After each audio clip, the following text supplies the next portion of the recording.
खुलुमबाय दिनै गोथार फोरोंगिरि सान आरो बे गोथार फोरोंगिरि साननि गासै फोरोंगिरि बिथांमोननो आं गिबियावनो दुलाराय बर' फरायसा आफादनि जानानै खरगंग्लायै खुलुमनाय आरो गाहाम हामलायनायखौ दिनैनि बे गोथार साननि थाखाय आङो बयनिसिमबो बावहरदों।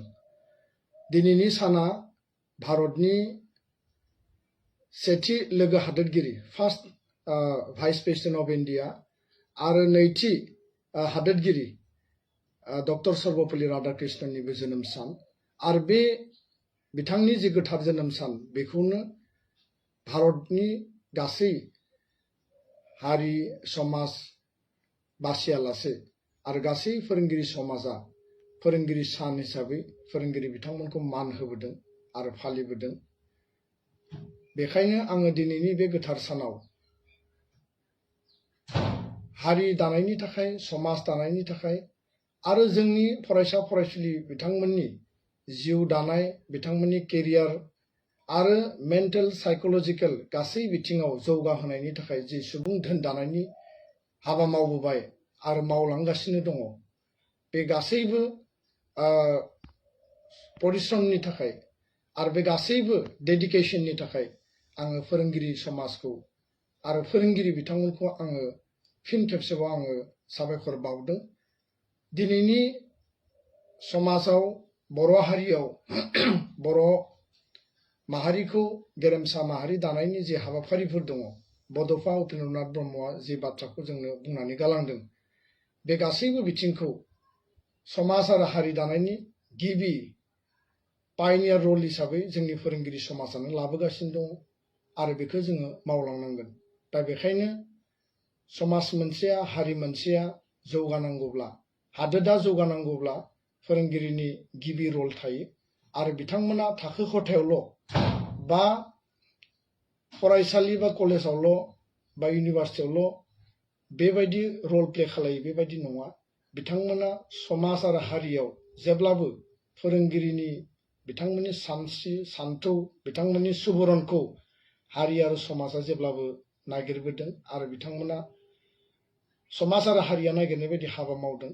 दा बेखायनो साफा साफा फोरोंगिरिया समाजनि रल मडेल, साफा साफा फोरोंगिरिया फरायसा फरायसुलिनि रल मडेल आरो बिथांमोनखौनो रल मडेल हिसाबै लानानै हारि दानाय आरो समाज दानाय आरो फरायसा फरायसुलिनि जिउ दानायनि बा सुबुं धोन दानायनि हाबाफारिया जाबोदों। बेखायनो दिनैनि बे गोथार सानाव जाय फोरोंगिरिफोरा गोब्राब खस्थ' खालामनानै गोब्राब थासारिखौबो नेवसिनानै बे सरकारि फरायसालियानो जा बे प्राइभेट इन्स्टिटिउसनानो जा बा बे भेन्सार स्कुलानो जा बर' बिजोंनि जायफोर फोरोंगिरिफोर दङ बिथांमोना जिबादि थासारियाव जोंनि बर' फरायसा फरायसुलिफोरखौ जोथोन लानानै फोरोंबोदों गियान होबोदों आरो सुबुं धोन दानायनि थाखाय हाबा मावबोदों बे जोंनि थाखाय जेब्लाबो नोजोर होनो गोनां आरो बिथांमोनखौ जेब्लाबो मान होनो गोनां।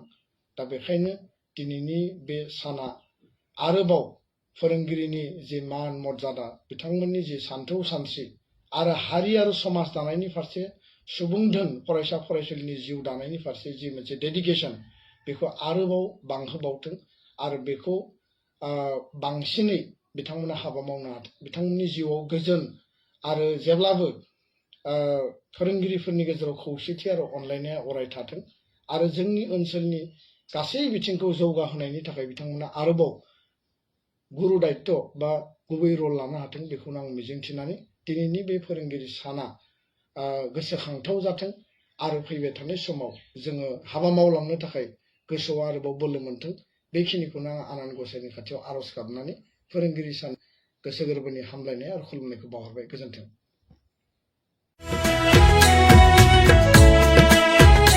नोंथाङा गावनि फेभरेट श' नायनायाव स्ल' इन्टारनेट स्पिडनि थाखाय बानायफैबाय नामा? गोजोननि नोगोर क'क्राझाराव नोंथांमोननि थाखाय आर'नाइ टेक्न'लजिसआ लाबोदों high speed fibre optic broadband plans. मात्र 399 रां पार मान्थआवनो नोंथांमोना आनइन्टाराप्टेड स्ट्रिमिं, गेमिं, आपल'ड, डाउनल'ड आरो ब्राउजिं खालामनो हागोन। आबुङै मिथिनो थाखाय गाहायाव होनाय वेबसाइटआव नायनो हागोन आरो नैबे जानबुं नम्बराव जगाजग खालामनो हागोन। जामबुं नङा जाबाय 8812989283 नङाब्ला 8099554827